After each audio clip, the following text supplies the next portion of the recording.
Hey, Lorain County wrestling fans, welcome back to another episode of the Matt Report, brought to you by our friends at Cobos Insurance Center. Cobos Insurance is locally owned, and they are very proud supporters of the local high school wrestling scene here in Lorain County, so please consider Cobos for all your insurance needs. But again, this is the Matt Report. I'm your host, Rocco Nucci, alongside National Wrestling Hall of Fame member Tom Evans, the one and only Kristen Bauer behind the camera. Tom, we've officially made it out of the district rounds.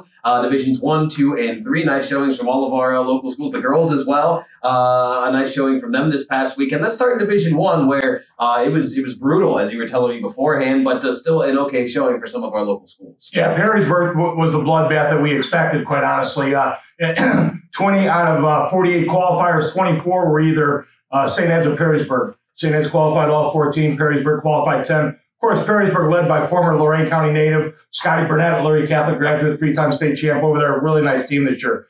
But our Division I schools, we'll lean back on the kids that we've talked about all year. Keon McKinney comes out of there, the only non-Perrysburg wrestler to beat a St. Ed's wrestler in the final. Keon comes out a champ over there, the sophomore. He's 31-5. He'll wrestle Gage Riley in the first round out of Marysville, 33-13. Connor Holm, as we talked about Connor all season long. Connor comes out a third-place finisher. Finishes 31-10. He'll have Jake Kern out of Wadsworth, who finished second in his district, 39-11 on the season. Midview with 2 qualifiers also. Hunter Anderson, the junior, gets out with a 4th-place finish. He'll catch first-place Christian Gillitz out of Massillon Perry. And Austin Dye's been there all year, qualifier last year. Austin comes out at number 3. He'll have Lucas Sternberg out of Cincinnati Moeller, 41-13 on the year.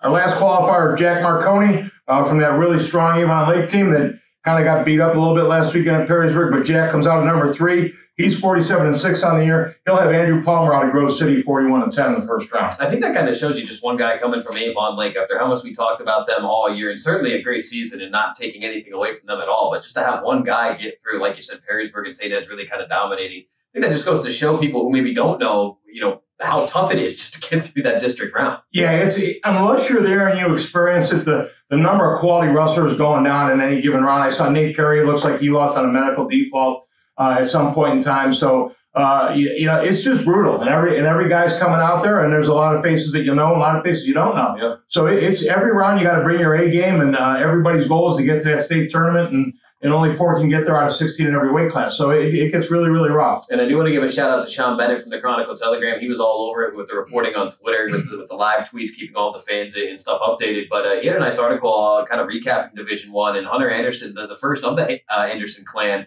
to make it to the state tournament.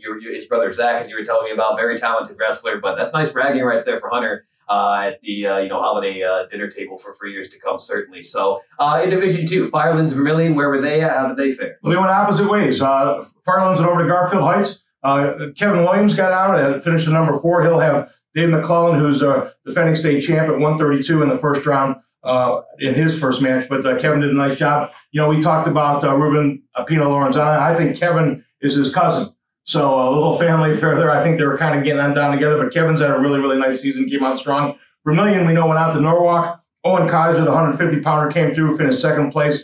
He's 32-10 on the season. He'll pick up a senior out of Vandalia, Butler, by the name of Jack Hoskin at 36-10 in the first round. No surprise to see Owen make it out of there. I know we've mentioned his name a couple of times so far this season, no doubt. And moving on down, Tom, in Division 3, the Columbias of the world. You're looking at guys like Cole Scholke. I'm sure they had a fantastic weekend. What all happened in D3? Well, let's talk about Black River first. Black River comes out with 3 qualifiers.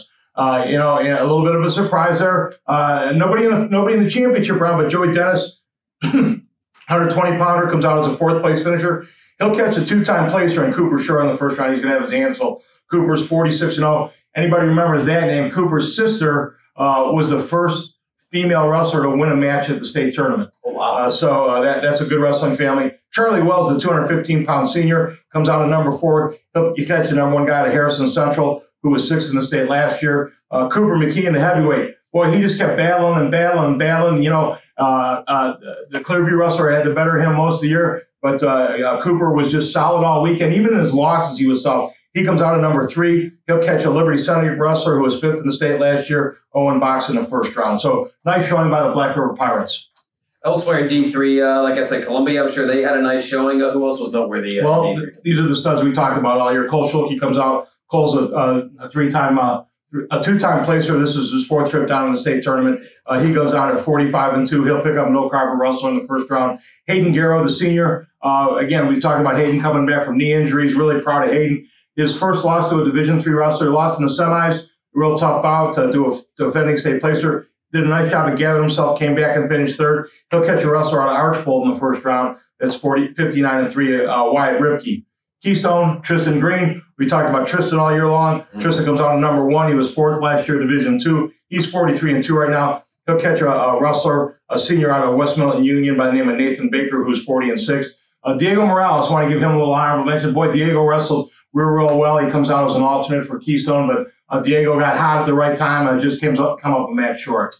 So for those who don't know, maybe, Tom, when do those alternates come into play, if ever? Is that just because of a medical thing or an injury, or when would that come into play? Somebody doesn't make weight. Somebody doesn't. Somebody gets hurt during the week. They come into play. It's a little bit. It's kind of funny. I'm from Cuyahoga Heights, and we've had 3 alternates get into the state tournament. Wow. I think we lead the state in getting alternates, and where somebody came down and maybe got hurt during the week or for whatever reason couldn't wrestle, sick, doesn't make weight. But so the alternates will be down. They'll step on the scales the same as the regulars do, and sometimes they get in, sometimes they don't. Okay, well, Diego, not a bad alternate to have, I suppose. No, I think Coach Vonders would really like to get him in. It'd be really great to get him on the floor this year. He's had a great season. I think that'd be a real highlight for him. Well, before we get out of here, Tom, we got to talk about the ladies. How did the girls fare this past week? Girls were out in Menor for their regional on Friday. 240-some wrestlers out in Menor. Wow. I got done late in the evening Friday, but Lorain County very well represented. 7 wrestlers from Lorain County going down. And the first we have to talk about starts right off is Riley Banyas. Mm-hmm. Riley, this is her 4th time as a state qualifier. She's a 3-time state placer. She's the first girl in Lorain County to get 100 career victories. She picked that up a couple weeks ago. So, she's really kind of leading the way. She'll pick up a 4th place finisher out of Findlay. But Riley's really kind of carrying the banner for the Lorain County girls. At 105 pounds from Vermilion, Lauren Ficker comes out a 2nd place finisher. She'll get a girl out of Salina in the first round. Keystone, Lydia Gould comes out a number 1, a champ at 115 pounds. She'll catch a wrestler out of Marion Elgin. And Sage O'Brien comes out a number 3 wrestler. She'll pick up a girl out of Waverly in their first round matches. Avon Lake with 2 qualifiers as well. Layla Patterson, the junior, comes out of the 2nd place finish. She'll catch a girl out of Ada in the first round with a 30-5 record. And Rajan El Hashash, one of my favorites down there. Rajan, talked to her last year. She comes out of number 2 also. She's a sophomore, and she'll have a girl from Hilliard Bradley who was 6th place last year. Fantastic. And it's so awesome kind of reading through the different girls' quotes about this. There's just so much emotion that they have because it's just kind of a new thing, girls being on this stage as far as high school wrestling goes. So very, very cool to see traction continuing to be gained. And so much spirit in that. And don't want to leave Kaylin Demagal, the freshman out of Columbia, gets out as well. She finishes in 4th place. She'll pick up a girl out of Vincent Warren, who's a 2-time state place winner, runner-up last year at 140 pounds. But a real nice article in Cleveland Magazine about the Columbia Wrestling Program this week, too, just talking about their growth and how far their girls have come. Fantastic. So before we get out of here, Tom, we got about a minute left. States right around the corner.